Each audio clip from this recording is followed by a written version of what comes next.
Assalamualaikum warahmatullahi wabarakatuh. Anak-anak, hari ini Ibu akan menyampaikan materi tentang pengaruh kemajuan iptek terhadap NKRI. Pengaruh positif kemajuan iptek bagi kehidupan berbangsa, bermasyarakat, dan bernegara. Bisa di berbagai aspek. Yang pertama, aspek politik.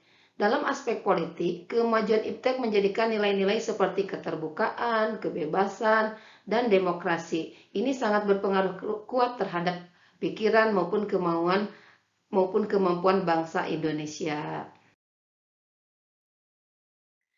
Yang kedua, yaitu di bidang ekonomi. Yang pertama, bisa meningkatkan investasi asing.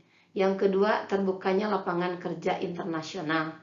Yang ketiga, mendorong pengusaha untuk meningkatkan efisiensi.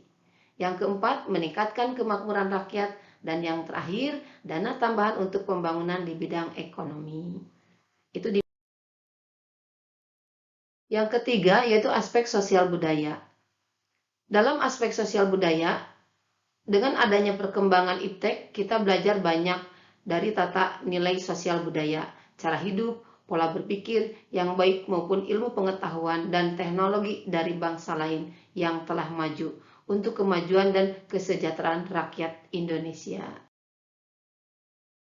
Adapun di bidang pertahanan dan keamanan, pengaruh iptek adalah menguatkan supremasi hukum, menguatkan regulasi hukum, dan menguatkan tuntutan terhadap tugas-tugas penegak hukum, serta menguatkan supremasi sipil.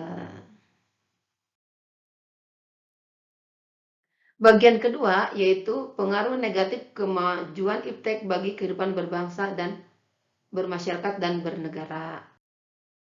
Yang pertama yaitu di bidang politik. Di bidang politik, penyalahgunaan iptek akan menimbulkan terganggunya stabilitas politik nasional seiring dengan terjadinya tindakan-tindakan yang anarkis sebagai reaksi terhadap sikap pemerintah yang menurut mereka tidak terbuka, tidak memberikan kebebasan, dan tidak demokratis terhadap rakyatnya. Pengaruh negatif lainnya adalah munculnya gerakan radikalisme dan terorisme. Adapun aspek ekonomi, dampak negatif dari kemajuan iptek adalah terdesaknya barang-barang lokal dan lebih memilih barang dari luar negeri dengan adanya perdagangan bebas yang tidak mengenal adanya batas-batas negara. Juga di bidang ekonomi ada kesempatan bangsa kita akan dijajah kembali oleh bangsa asing secara ekonomi karena negara-negara investor seiring dengan makin mudarnya orang asing menanamkan modalnya di Indonesia. Yang ketiga, timbulnya kesenjangan sosial yang tajam akibat adanya persaingan yang bebas. Dan yang terakhir, koperasi akan semakin sulit berkembang karena sektor ekonomi yang diberi subsidi semakin berkurang. Yang ketiga, yaitu aspek sosial budaya. Dampak negatifnya yaitu munculnya gaya hidup yang konsumtif dan selalu mengkonsumsi barang-barang dari luar negeri. Juga munculnya hedonisme, sikap individualis, kesenjangan sosial semakin tajam antara kaya dan miskin. Juga bisa terjadi munculnya gejala westernisasi, yaitu gaya hidup ke barat-baratan. Bisa memudarnya semangat gotong royong, memudarnya solidaritas, dan lain sebagainya. Juga akan melunturkan nilai-nilai keagamaan dari dalam masyarakat. Yang keempat, di bidang pertahanan dan keamanan, ini dampak negatifnya bisa menimbulkan sikap anarkis atau tindakan anarkis yang dapat mengganggu stabilitas nasional, ketahanan nasional, bahkan persatuan dan kesatuan bangsa.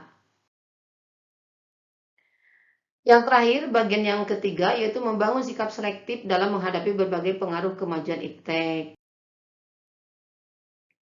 Yang pertama, sikap selektif terhadap pengaruh kemajuan iptek. Ada 4 hal yang harus dikedepankan pada saat ini dalam bidang politik, yaitu demokratisasi, kebebasan, keterbukaan, dan menegakkan hak asasi manusia. Hal lain yang harus segera diwujudkan adalah mengembangkan demokratisasi dalam segala bidang, mengaktifkan masyarakat sipil dalam arena politik, mengadakan reformasi lembaga-lembaga politik, dan lain sebagainya. Yang kedua, sikap selektif terhadap kemajuan iptek di bidang ekonomi. Yang pasti, sistem ekonomi kerakyatan merupakan senjata ampuh untuk melumpuhkan pengaruh negatif dari kemajuan iptek dan bisa memperkuat kemandirian bangsa kita dalam segala hal.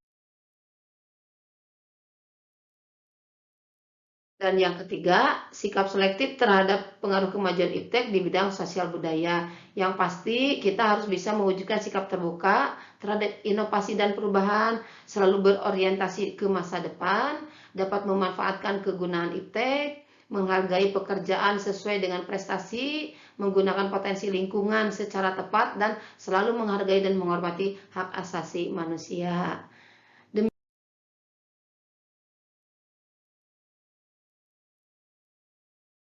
Assalamualaikum warahmatullahi wabarakatuh.